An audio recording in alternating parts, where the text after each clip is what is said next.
আগামী 100 বছরে আরেকজন ওসমান হাদি বাংলাদেশে আপনি তৈরি করতে পারবেন না, পারবেন না। সাহসী, মেধাবী প্রতিদিন জন্মায় না। ওসমান হাদিরা প্রতিদিন জন্মগ্রহণ করে না, তারা শতাব্দীতে একটা দুইটা করে এই উজ্জ্বল প্রদীপ সমাজে রাষ্ট্রে জ্বলে উঠে। আর তাদেরকে নিভিয়ে দেওয়ার জন্য বাতেলেরা, দালালেরা চিরকাল অস্ত্র নিয়ে দাঁড়ায় থাকে। কি ক্ষতি করছে? নিজের দেশটাকে ভালোবাসছে, এর বাইরে আর কিছু করছে নাকি? চাঁদাবাজি করছে, টেন্ডারবাজি করছে, কাউকে গালি দিছে, কারোরে মারছে? সরাই দিছে। বাংলাদেশের আলেমদের চোখের পানি দিয়ে ওসমান হাদির বিদায় হচ্ছে। জান্নাতি মৃত্যুর আলামত লিখে নিয়ে যান।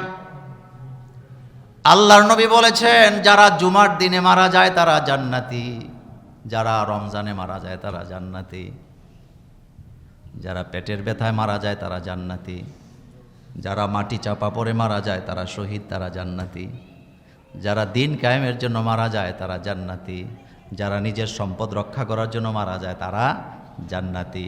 যেই মহিলা, যেই নারী প্রসব বেদনায়, পেটের বেদনায়, প্রসব বেদনায় মারা যায়, ওই নারীও জান্নাতি। ওসমান হাদির মৃত্যুর দিকে তাকায় দেখেন, গুলিটা করছে জুমার দিনে, আল্লাহ বাঁচায় রাখছে টানা 7 দিন। কয়দিন?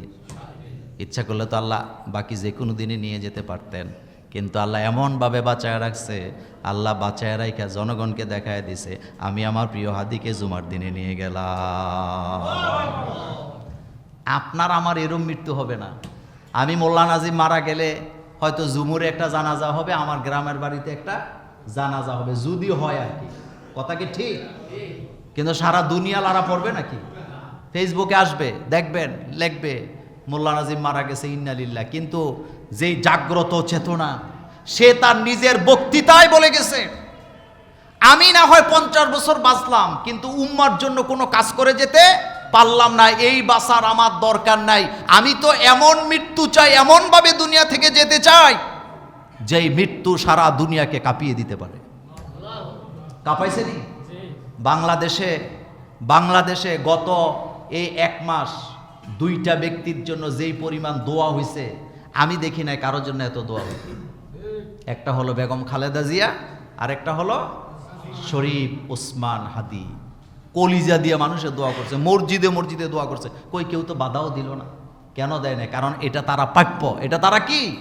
প্রাপ্য। তাদের চরিত্রের কারণে, আচরণের কারণে তারাই দোয়া পাইছে। গতকালকে ওসমান হাদি মারা গেল। বাংলাদেশে আলেমদের মধ্যে মত পার্থক্য আছে, দল আছে আলাদা আলাদা, কিন্তু আপনি পত্রিকা পড়ে দেখেন, আপনি খুঁজে দেখেন, আমার কলিজার ভাইয়েরা, ওসমান হাদির ব্যাপারে আলেমরা সবাই কয় দল? জোরে কর না। মিজানুর রহমান আজহারিও দোয়া করে স্ট্যাটাস দিছে, মারা গেছে, কষ্ট পাইছে। শায়েখ আহমদুল্লাহ স্ট্যাটাস দিয়েছেন, কষ্ট পাইছে, দোয়া করছে, মারা গেছে। রাজ্জাক বিন ইউসুফ সাহেবের যোগ্য ছেলে, আমার খুব প্রিয় আলোচক, তরুণ আলোচক, সারা রাত কাঁদছে, লাইভে এসে তার জন্য দোয়া করছে। বাংলাদেশের এমন কোনো গণ নাই, শোকাত হয় নাই। গতকালকে আমাকে একজন মেসেজ দিয়ে বলতেছে, আল্লাহর কসম করে বলে আমার কাছে মনে হয় যেন আমি নিজে যদি মরে যেতাম, ও যদি বেঁচে থাকতো, আমি বেশি শান্তি পাইতাম। এমন জীবন তুমি করিও গঠন, মরিতে হাসিবে তুমি, কাঁদিবে ভবন। আল্লামা সাইদি সাহেবের একটা উক্তি আমার এখনো মনে পড়ে। তিনি কি চমৎকার করে বলেছিলেন, শিয়ালের মতো 100 বছর বাঁচতে চাই না, কিন্তু সিংহের মতো 1 ঘন্টা বাঁচতে চাই। ঠিক কি না? আমাদের প্রতিবাদ চলবে, এই কণ্ঠ আছে যতক্ষণ, প্রতিবাদ চলবে ততক্ষণ। কণ্ঠ যদি স্তব্ধ হয়ে যায়, প্রতিবাদ হবে না। কিন্তু প্রতিবাদ হবে না তার অর্থ প্রতিবাদ বন্ধ হবে না। 1000টা প্রতিবাদী কণ্ঠ আল্লাহ বের করে দিবে, আপনি টেরও পাবেন না। একজন হাদিকে হত্যা করে, শহীদ করে বাংলাদেশের প্রতিবাদী কণ্ঠকে স্তব্ধ করা যাবে না, দালালির জিঞ্জির হাতে পরানো যাবে না। কারণ খবর নিয়ে দেখো, বাংলাদেশের গড়ে গড়ে হাদি তৈরি হয়ে গেছে। দালালি আর কতদিন? আমি দালালি করব কেন? আমি অন্যের ঘরে বাতি জ্বালাই, নিজের ঘর অন্ধকার। আমি আমার ঘরে বাতি জ্বালাতে চাই। আমার শিক্ষা, আমার সম্পদ, আমার কৃষ্টি, আমার কালচার, আমার বাংলাদেশ চলবে। কারো কথায় আমার বাংলাদেশ চলবে না।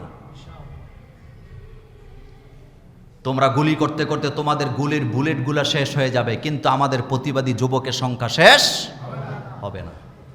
তোমরা আমাদেরকে মারতে মারতে তোমাদের অস্ত্রগুলা ক্ষয় হয়ে যাবে, প্রতিবাদী কণ্ঠরা শেষ হবে না। শহীদ তিতুমির খান জাহান আলীদের যোগ্য উত্তরসূরি ছিল তারা। তাদেরকে থামানো যাবে না। দালালি আমি কেন করব? আমি কেন গোলামের জিঞ্জির, আমি কেন গলায় পরব? আমি কেন বিনদেশীদের পরামর্শে চলব? আমার যোগ্যতা কি কম? আমার কি আল্লাহ কিছু দেয় নাই? এই দেশ শাহজালালের দেশ, শাহপরানের দেশ, শাহ মাখদুমের দেশ। এই পৃথিবীতে আমরা থাকতে আসি নাই। প্রত্যেক মুমিনের জীবনে মৃত্যুর চাহিদা থাকবে, তবে এমন মৃত্যু নয় যেই মৃত্যু আমাকে জান্নাতের গ্যারান্টি দেয় না। এমন মৃত্যু আমার জীবনে চাহিদা থাকবে যেই মৃত্যু আমাকে জান্নাতের গ্যারান্টি দেয়। বীর আমির হামজা তিনিও শহীদ হলেন। হয়েছে নি? হয়েছে। একটা দুইটা নয়, 70টা টুকরা করা হয়েছে আমির হামজাকে। রাসূলের চাচা বীর আমির হামজার দেহ তারা টুকরা টুকরা করে দিছে। আল্লাহর নবী কাঁদতেছেন চাচাকে সামনে নিয়ে। আমার কলিজার ভাইয়েরা, এই চাচা একদিনে তৈরি হয় নাই। আল্লাহ রাসূলের একদিন একজন রক্তাক্ত করলেন, রাসূল শুয়ে আছে, আমির হামজা তখনও ইসলাম গ্রহণ করে নাই। আল্লাহর নবীর কাছে এসে বলে, বাতিজা তোমারে কে মারছে, কে রক্ত জড়াইছে, নামটা শুধু বলো, আমি তার কল্লাটা এনে তোমার হাতে উঠাইয়া দেব। আল্লাহর নবী বললেন, চাচা আমি তো তোমাকে কল্লা ফালাবার জন্য অর্ডার দিতে দুনিয়াতে আসি নাই, আমি আসছি তোমাকে তৈরি করার জন্য।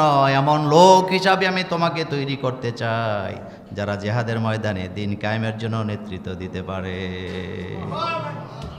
চাচাকে বাতিজা তাহলে আমারে কি করতে হবে? চাচাই কয়, বাতিজা কি করলে তুমি খুশি?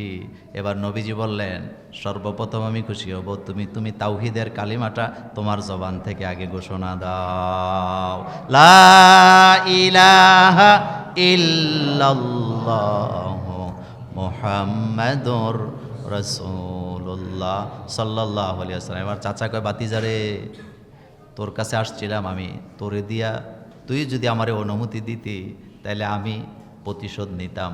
যেহেতু তুমি প্রতিশোধে বিশ্বাস করো না, আমি মেনে নিছি তুমি যে আল্লাহর নবী, আমার কোনো সন্দেহ নাই।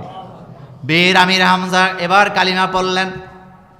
আল্লাহর নবী তাকে এমনভাবে তৈরি করলেন, জিহাদের ময়দানে গেলেন, পিছু হটে নাই। জিহাদের ময়দানে অগ্রসর হলেন। ঘটনা বলা আমার উদ্দেশ্য নয়, কথা একটাই বললাম, মৃত্যু তো সবার হবে। 100 বছর 150 বছর বাইচা কোনো লাভ নাই, কিন্তু মৃত্যু যদি জান্নাতি মৃত্যু হয়, এই মৃত্যুর মধ্যে আনন্দ আছে না নাই? কবি কি সুন্দর করে বলেছে, তুমি যেদিন এসেছিলে ববে, তুমি শুধু কেঁদেছিলে, হেসেছিল সবে, এমন জীবন তুমি করিবে গঠন, মরিতে হাসিবে তুমি, কাঁদিবে ভুবন। আল্লাহু আকবার। শাহাদাতের তামান্না কলিজায় থাকা লাগেনি? সারা বাংলাদেশের লোকেরা দোয়া করছে, আল্লাহ তুমি হাদিরে আমাদের মধ্যে ফিরাইয়া দাও, তুমি তাকে সুস্থ করে আমাদের মধ্যে ফিরাইয়া দাও। কিন্তু যে হাদি, যে ভিকটিম, যে অসুস্থ, সে সারা জীবন দোয়া করছে, আল্লাহ তুমি আমারে শহীদি মর্যাদা দান করো। আমাদের দোয়া কবুল হয় নাই, বরং তার দোয়াই কবুল করে নিয়েছেন কে? বাংলাদেশের সবচেয়ে বড় মুফাসসির সারা পৃথিবীতে যাকে চিনে, প্রত্যেক এমন কোনো ঘর নাই যেই ঘরে তার আওয়াজ বাজে নাই, তার কণ্ঠ বাজে নাই। আল্লামা সাইদি সারা জীবন আমরা দোয়া করছি, আল্লাহ তারে তুমি কোরআনের ময়দানে ফিরিয়ে দাও, আর তিনি দোয়া করছে, আল্লাহ তুমি আমার শহীদি মর্যাদা দান করো। আমাদের দোয়া কবুল হয় নাই, তারটাই কবুল হয়েছে, শহীদি মর্যাদা কপালে আছে না নাই? বাংলাদেশে আল্লাহর ওলি কম না বেশি? হযরত শাহজালাল একাই নিয়ে আসছে সুবহানাল্লাহ বাজ্যে কই না। এটা দেশ, এটা মসজিদের দেশ, এটা মাদ্রাসার দেশ। দিনে দিনে মাদ্রাসা বাড়ে না কমে? আসতে কয়। আপনাদের জুমুরে এই জায়গায় মাদ্রাসা হইবে কোনোদিন কল্পনা করছেন নাকি? প্রতি বছর খবর নিয়ে দেখেন প্রতিষ্ঠান বাড়ে না কমে? আমাদের বাংলাদেশে মেধা কম না বেশি? মেধার অভাব নাই, মেধার অভাব নাই, কিন্তু মেধাকে আমরা মূল্যায়ন করতে পারি না শুধুমাত্র ভিনদেশীদের দালালি করার কারণে, ভিনদেশীদের জিনজির গলায় পড়ার কারণে আমরা তাদেরকে কি করতে পারি না। এই জঙ্গি নাটকের মূল হোতা দেশে আলেমদেরকে কোরআনের তাফসির, ইসলামের বই, ইসলামের চটি বই দিয়ে মানুষ হত্যা করা যায়, কিন্তু ডেইলি স্টার প্রথম আলো, আরেকটা হলো কি, এটারে ডেইলি স্টার কইেন, এটা দিল্লি স্টার কইেন। তারা চিরটা কাল আলে মোলামাদেরকে জঙ্গি বানাবার নাটক করছে। ইসলামিক বই পাইলে কইছে জঙ্গি বই পাওয়া গেছে, কোরআনের তাফসির পাইলে বলছে কি জঙ্গি বই পাওয়া গেছে। 2017 সালের ঘটনা, আমার বাসায় গোয়েন্দা বিভাগের লোক আসছে। দুপুর বাজে তখন 11টার সময় আমি শুয়ে আছি, আমার ওয়াইফ রান্না করে, কলিং বেল বাজছে, দরজা খুলছি। খোলার পরে দেখি কেরামান, কথা কন না, কেরামান কাতিবিন। তা আমারে দেখে একেবারে হাসি মুখে সালাম দিয়ে বলতেছে, মোল্লা ভাই কেমন আছেন? আমি কি আলহামদুলিল্লাহ। আসতে পারি? আমি কি হ্যাঁ ওয়েলকাম, আসেন। তা আমরা কি দৌড় দৌড় না পাবলিক নাকি? আমরা কি ভয় পাই কারণে দৌড় দেবো নাকি? আসেন আসেন। তো ড্রয়িং রুমে আসছে পরে আমি আমার ওয়াইফরে বুঝতে দিই নাই পুলিশ আসছে। আমি যাই বললাম তুমি একটা কাজ করো, তাদেরকে একটু ওই যে ট্র্যাং গুইলা বানায় দাও, শরবত বানায় দাও। কিন্তু আমার ওয়াইফরে যদি কইতাম এরকম পুলিশ এসে শরবত বানায় দাও, দিত নি। তা আমি চাইছি তারারে একটু কি করি। তা আমার ওয়াইফ শুধু শরবত দেয় নাই, আপেল, আঙ্গুর, খেজুর, এরপরে আপনার ওই যে বাদাম সব গুছায় গেছায় ট্রের মধ্যে দিছে। আমি তাদেরে খাইতে দিছি, খাইছে।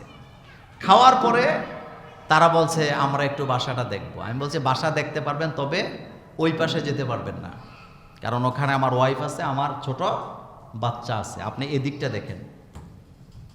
তো তারা আবার আমার কথাটা মানছে। এবার একজন হাসি দিয়া কয়, মোল্লা ভাই আপনার রিডিং রুমটা কোথায়? মনোযোগ আছে না আপনাদের?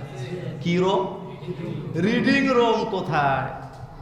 তা আমার রিডিং রুমটা একেবারে বাসা, তখন আমি ভাড়া থাকতাম, ওই রুমে নিয়ে গেছি। যাওয়ার পরে আমার ওই রুমে অনেক বই, কিতাব, তাফসির, অভাব নাই। তো ওখানে যায় কিছু বই টই তারা হাতে নিয়ে, মানে আমার সাথে খারাপ আচরণ করে নাই, সত্য কথা যেটা বলতেছে, মোল্লা ভাই এই বইগুলো তো জঙ্গি বই। কি বই? তা আমি বললাম কয় আপনার কাছে এত বই, আপনি এগুলো তো দেখলে তো তারা আপনারা জঙ্গি মামলা দিবে। তা আমি হাসি দিয়ে বললাম ভাই এই বই দিয়া মানুষ হত্যা করা যায়? যায় নাকি? আসতে কয় বই দিয়ে মানুষ মারা যায়? বই দিয়ে মানুষের ব্রেন কি করা যায়? ওয়াশ করা যায়। এটার আলোচনা আগামী জুমাতে করব। কলমের ক্ষমতা বেশি না অস্ত্রের ক্ষমতা বেশি? হ্যাঁ। এখন আমারে বলতেছে আপনার কাছে এত বই কেন? আপনার কাছে তো দেখি মওদুদির বইও আছে। তা আমি হাসি দিয়ে বললাম ভাইজান আমার কাছে কিন্তু তসলিমা নাসরিনের বইও আছে। কই তাই নাকি? আমাকে হ্যাঁ।